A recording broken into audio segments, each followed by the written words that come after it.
She didn't even notice at first. The suitcase zipped so loud it echoed down the hallway, but Lainey just kept brushing her teeth in that absent-minded, circular motion. Like this was just another Tuesday morning. Like I wasn't dragging my whole life past the bedroom. She once begged me to repaint sage green because it calms the mind. I didn't say a word. Not then. Not yet. I wanted to see how long it would take her to react. It wasn't until the second suitcase bumped into the doorframe that she paused. I saw her silhouette shift in the bathroom mirror. She spit, rinsed, turned, still holding her toothbrush. "What are you doing?" she asked, smiling like I was pulling some elaborate prank. "Are you going somewhere?" She thought it was a joke. I could have played along. I've played along for months. Through the inside jokes with her coworker Denny. Through the 2 a.m. texts that lit up her phone face down. Through the fake laughs and the "I'm just tired" excuses when she stopped touching me at night. Through all of it. But today, I didn't laugh. I zipped the last suitcase shut and stood up straighter than I have in weeks. "You said it was all a joke," I told her. "Every time I asked. Every time I cried like a damn idiot, asking you to just be honest with me. You said it was all in my head." She stepped out of the bathroom, barefoot, hair still damp. Her eyes scanned the room like she was calculating how real this had become. "That's because it was a joke," she said too quickly. "Conrad, you're being dramatic. What even is this?" I pulled the envelope from the inside pocket of my jacket and tossed it on the kitchen counter without looking back. Photos, screenshots, printouts. I didn't even need to read them again. They were burned into my brain anyway. "I went to the cafe on Mercer," I said calmly. "The one you said was your new happy place. The one with the blue chairs." Her face dropped. I kept going. "You told me you go there alone to write. To think. To clear your head. So why was Denny there with you on Tuesday? And last Friday? And the Friday before that? Why did he order your drink before you even got there?" Silence. You'd think after months of feeling like I was slowly going insane, I'd want to scream. But all I felt was a kind of cold clarity I haven't had in ages.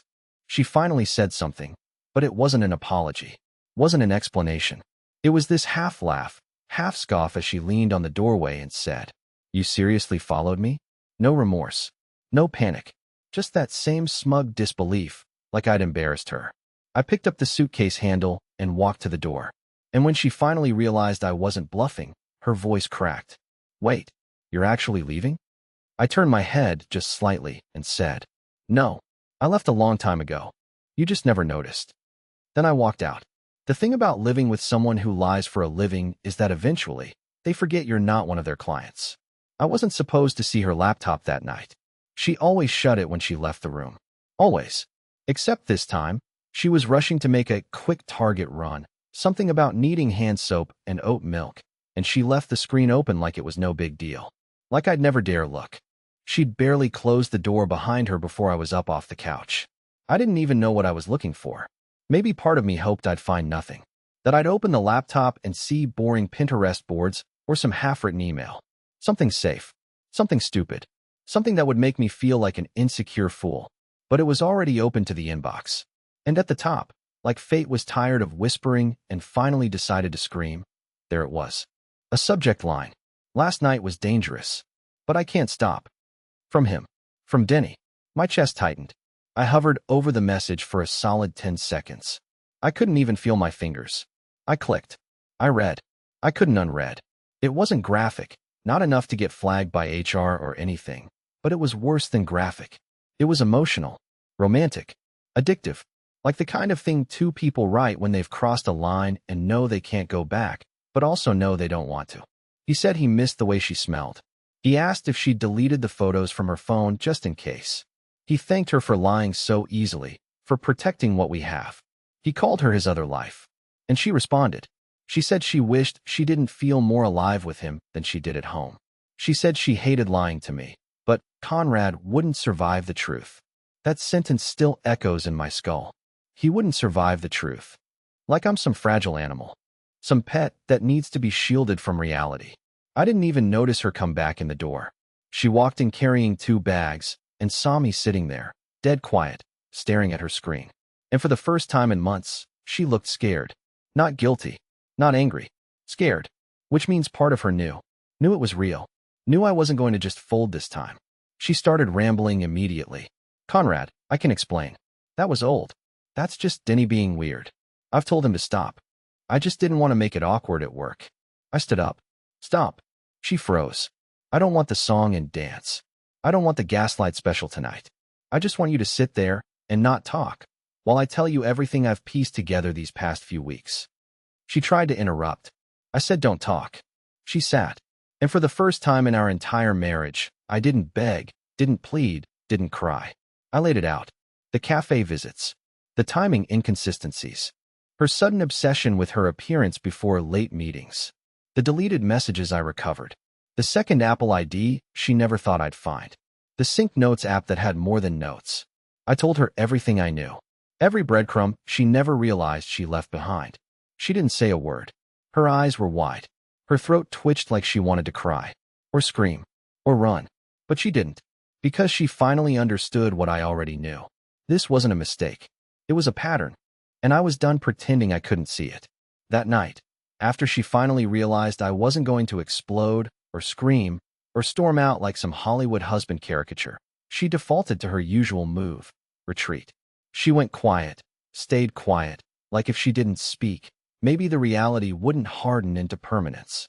She curled up in bed like a guilty kid waiting to be grounded, and I sat on the floor outside our bedroom door for over an hour, just staring at the cracks in the hallway wall I'd been meaning to patch for 2 years. That was us now, hairline fractures we ignored until they split open. When she finally spoke, her voice was fragile, like she was trying to re-audition for the role of the innocent wife. It didn't mean anything, she whispered through the door. You know how Denny is. It was just attention. I didn't even like it. I didn't even like him. It was stupid. I laughed, not because it was funny, but because the script was so predictable I could have lip-synced it with her. I asked her one thing. Did you ever tell him you loved him? Silence. I asked again. Nothing. That told me more than any lie ever could. By morning, the guilt campaign was in full swing. She was suddenly affectionate, suddenly working from home, again, wearing my old hoodie and making eggs even though she knows I stopped eating breakfast months ago. She made small talk like we were okay, like we had just had a minor disagreement over billing statements. But I didn't play along. Instead, I drove to a print shop on Ashburn and printed everything I had. Emails, messages, synced cloud folders, location history, even a note he wrote her titled, 10 Things I Love About You That He'll Never Notice. I compiled it all into a bright red folder. I don't know why red. Maybe because it looked like a fire alarm, and that felt poetic. When I got back, she was watching a show on her iPad, earbuds in, legs curled up under a blanket on the couch. Just another Sunday. Another day of pretending. I tossed the folder in her lap. What's this? Read it. All of it. She flipped it open. The first page was a screenshot from a shared album. A photo of her and Denny sitting way too close at a wine bar she swore she'd never been to. She skimmed, paused, skimmed again. Page 3, his voice memo transcribed into text. Page 5, the selfie of them in my hoodie, the one she told me she lost months ago. Her mouth fell open, but no sound came out. And then a single, tiny laugh. This is insane, she muttered. You've gone completely off the deep end, haven't you? That was her last defense. Discredit the source. Make the evidence sound crazy. Make me sound crazy. I stared at her for a long time before speaking again. You told him things I begged you to tell me. You wrote him poetry. You sent him playlists.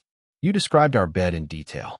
You told him about the time I cried on my birthday and said it made you feel powerful. Her face went pale. Yeah, that was in the notes app too. Hidden in a draft, dated 3 months ago. I stood there watching her unravel in real time, still trying to piece together a way to flip the story. But there was nothing left to twist. No room to lie. No ambiguity to weaponize. You said I wouldn't survive the truth, I reminded her. But you never even gave me the chance to try? And then I walked into our bedroom, locked the door, and for the first time in weeks, slept soundly, on top of the covers, with my suitcase by my side. The next morning, she made coffee like nothing happened. It was that same passive-aggressive vanilla roast she always bought, the one I told her gave me headaches. The way she placed the mug on the table, all gentle and symbolic, like she thought this could be some peace offering or reset button, it made me want to scream. But I didn't.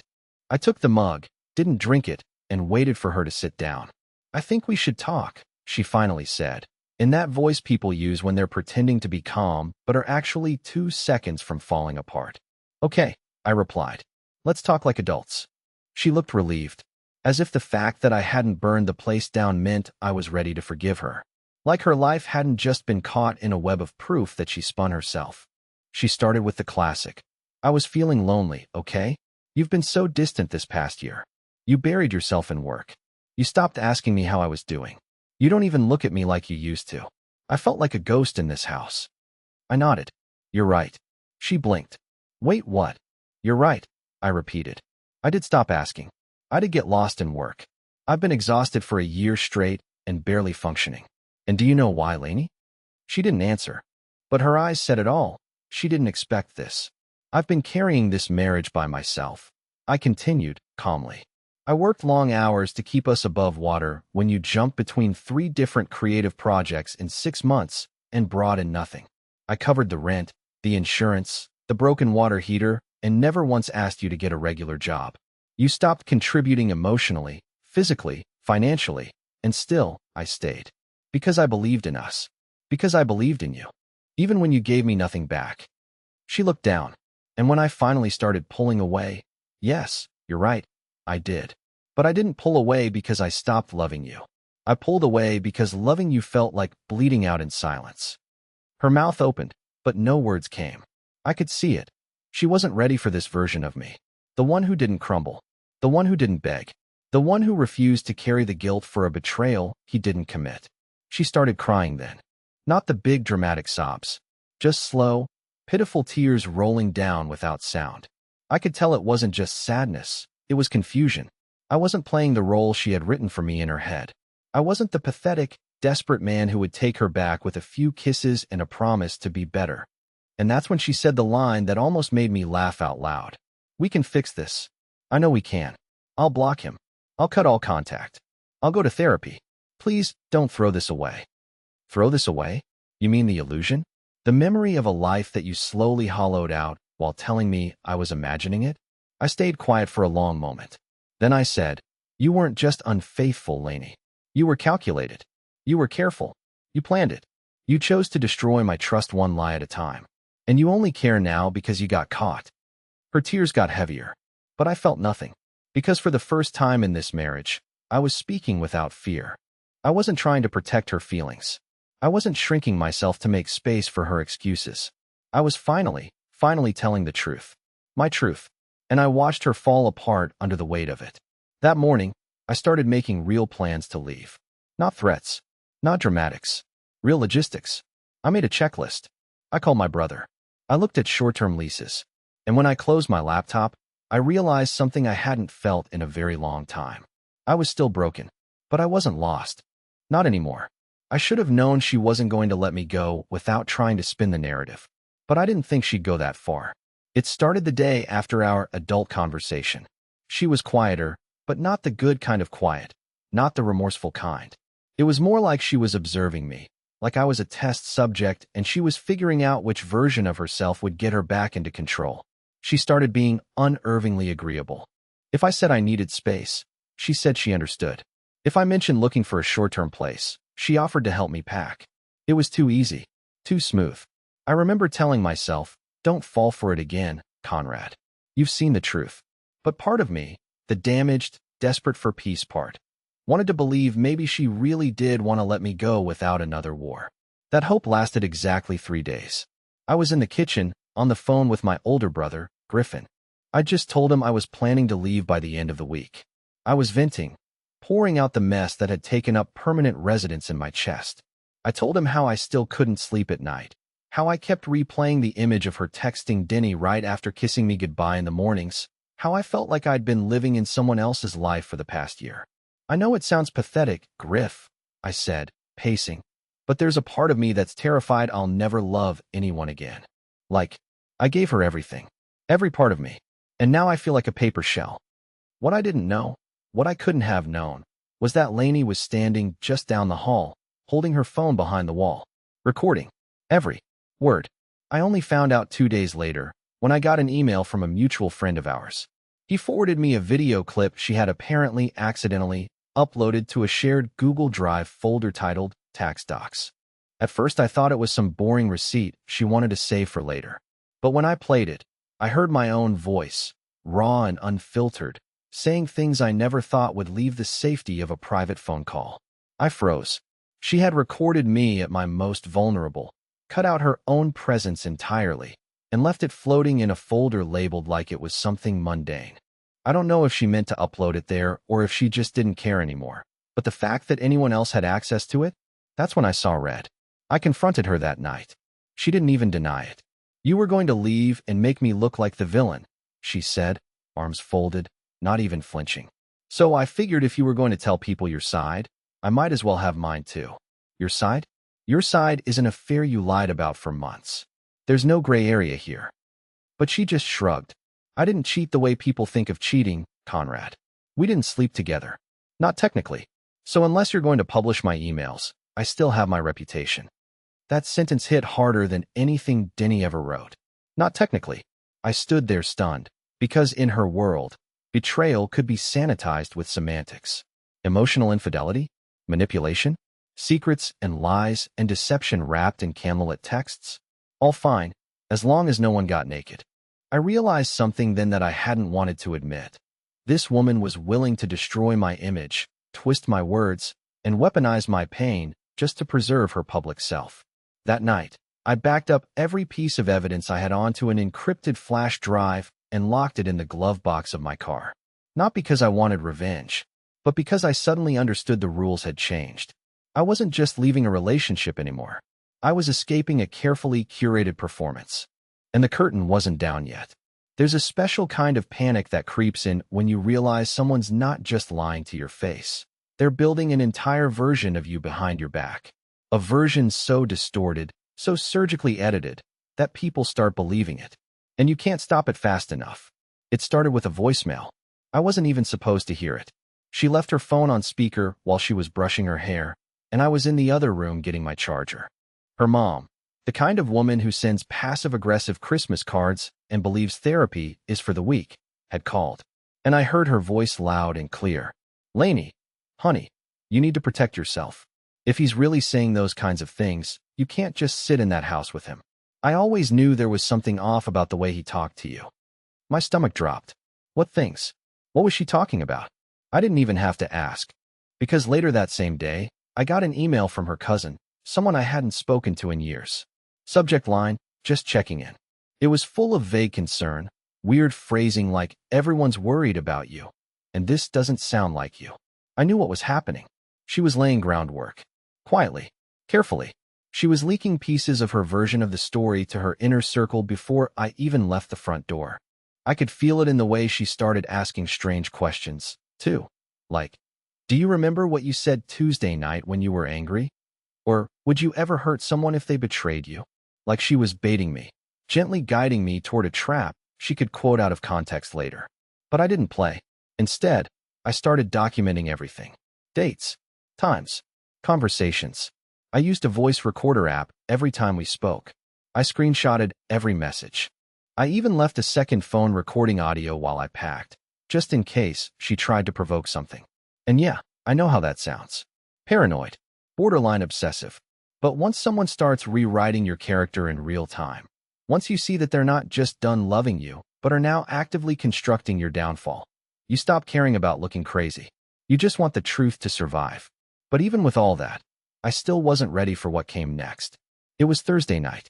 I'd just confirmed a move-in date for the sublet I found, a small upstairs unit above a bookstore in a quieter part of town. I was 3 days away from freedom, 3 days from breathing real air again. And then she left a note on the kitchen table, a handwritten letter, like this was the 1800s. I still have it. It started with, "I want to remember us before the bitterness."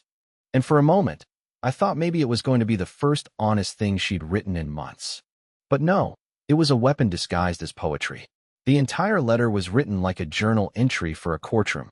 It painted me as unstable, volatile, emotionally neglectful. She carefully framed every moment of distance between us as my fault, every broken ritual as something I abandoned, every moment of pain as something I caused. She ended it with a line I'll never forget. "I hope someday you'll forgive me for surviving you." It was chilling. She was making sure that no matter how things ended, she'd be the one bleeding in everyone's story. I sat in the kitchen for an hour after reading it. Didn't move. Didn't blink. Just let it settle. Because now I understood exactly what she was doing. She wasn't trying to save the marriage. She was trying to win the breakup. And she was willing to burn every bridge on the way out, including mine.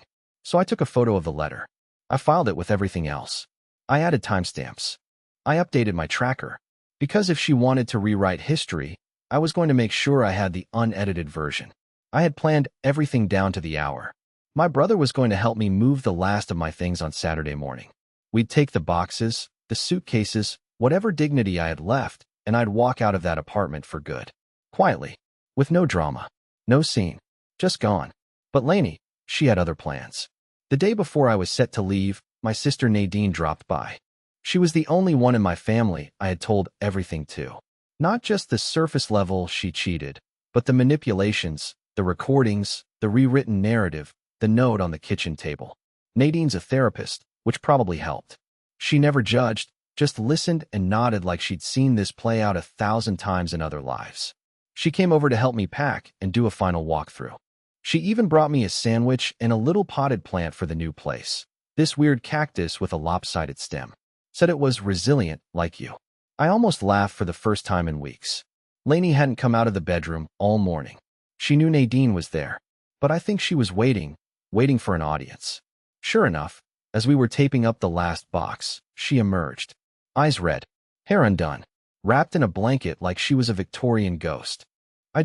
She whispered, barely audible. I just feel like no one believes me. Like I'm being erased. Nadine glanced at me. I said nothing. Lainey sat down on the floor, knees to her chest, rocking gently. Then, right on cue, she started hyperventilating. I can't breathe. I can't. He's making me feel unsafe. I don't feel safe. She looked directly at Nadine. I didn't want to say it in front of him, but I don't think I'm okay being here alone with him anymore. It was brilliant. Terrifying. Perfectly timed. She wasn't crying. Not really. No tears. But her breathing was erratic, shallow. She curled into herself and began shaking her head slowly, like she was being tormented by a memory only she could see. Nadine rushed to her side instinctively. Therapist mode. Lainey, take a deep breath with me, okay? You're safe. Nothing's happening right now. Just ground yourself. Count the corners in the room. I stood frozen, like I'd stepped outside my own body. I wasn't going to defend myself. Not in that moment. I already knew what this was. When Lainey realized Nadine wasn't fully buying it, she escalated. I never told anyone this, she gasped. But sometimes when he gets angry, I don't know what he's capable of. You've never seen it. He flips. It's like he's someone else. Nadine slowly turned her head toward me. And that's when I saw it. The tiniest flicker of hesitation in her eyes. That's all it took. One doubt. One seed. 1 second where my own sister didn't know whether to believe me. I walked out of the room. I didn't slam the door. I didn't shout. I didn't argue. I just walked outside, sat on the curb, and stared at the pavement until my brother pulled up. When he asked if I was ready, I nodded and opened the car door. I didn't even say goodbye to Nadine. I couldn't. I knew that if I said a single word, I'd break. But later that night, she texted me. I know what she did. I'm so sorry I hesitated. You didn't deserve that. I'm with you 100%. I stared at that message for 10 minutes. I wanted to believe it. I needed to believe it. Because Lainey had officially made her final move. She tried to assassinate my character in front of the last person I had left. And even though I got out the next morning, with all my stuff packed and my name removed from the lease, I didn't feel free. I felt erased. Hollowed out. Like I'd survived a fire, but everything inside me was still burning. And the worst part? She still hadn't messaged me. Not once. No apology. No follow-up. Not even an attempt to reverse the damage. She wanted me gone. But more than that, she wanted to be the victim of my exit. I had spent weeks waiting for the explosion. I thought she'd scream. I thought she'd beg. I thought she'd pull the emotional fire alarm and try to set the whole building on fire as I walked away. But what I didn't expect was the silence. It was eerie. She stopped accusing. Stopped crying. Stopped performing. Just drifted around the apartment like a ghost, avoiding eye contact, barely speaking. And in a way, that hurt even more. I thought we'd have some final confrontation, something I could walk away from feeling like I'd had the last word, like I'd defended myself. But no, she gave me silence. A silence so loud it made me question everything all over again. Was I the villain? Had I really let things get that cold between us? But then, the universe did something strange. Something kind. It gave me a mirror, in the form of my sister, Nadine. She came by the apartment 2 days before my move-out date. Not to help pack, not to take sides. Just to be there. She brought snacks. She brought her dog. She brought herself. That calm, no-nonsense presence that only someone who's loved you since you were 5 can bring. We sat on the floor of what used to be the dining room, surrounded by boxes and loose ends, and she listened. Really listened. No advice. No interruption. Just sat with me as I told her everything, again. The betrayal. The gaslighting. The letter on the kitchen table. The way Lainey had started painting me as unstable before I'd even walked out the door. When I finished, she handed me something. It was a photo of us from 5 years ago, me and Lainey, smiling in front of a cabin in Oregon. I looked happy. Whole. There was light in my eyes. Nadine tapped the photo. You think that guy would have survived if he was the monster she's trying to make you out to be? I looked at it for a long time. No, I said quietly. He wouldn't. That's right, she nodded. And he's still in there. Just buried under all the junk she threw on top of him. That was the moment it all began to shift. Not instantly. Not like a movie scene where the music swells and everything is fixed. But something clicked. A small, stubborn voice in my gut finally stood up and whispered, "She doesn't get to define you anymore." The next morning, I made breakfast. For myself. Not for her. Not out of guilt. Not out of habit. For me. I ate on the balcony. Drank my coffee hot for once. Watched the sun rise and didn't check my phone. I played music. Packed without rushing. And when Lainey walked past me in the hallway, eyes puffy, hair undone, holding a half-folded sweater she never wore, I didn't flinch. She looked at me like she wanted to say something. Maybe something dramatic. Maybe something cruel. But she didn't. And for once, I didn't fill the silence for her. I just smiled. Not out of smugness. Not out of revenge. Out of peace. Because I knew, truly, finally knew, that I was already gone. Not just from the apartment. Not just from the relationship. But from her story. She couldn't cast me anymore. Couldn't script my responses. Couldn't rewrite who I was to make herself feel better. That power was gone. And in its place was me. Just me. Whole. Wounded. Waking up.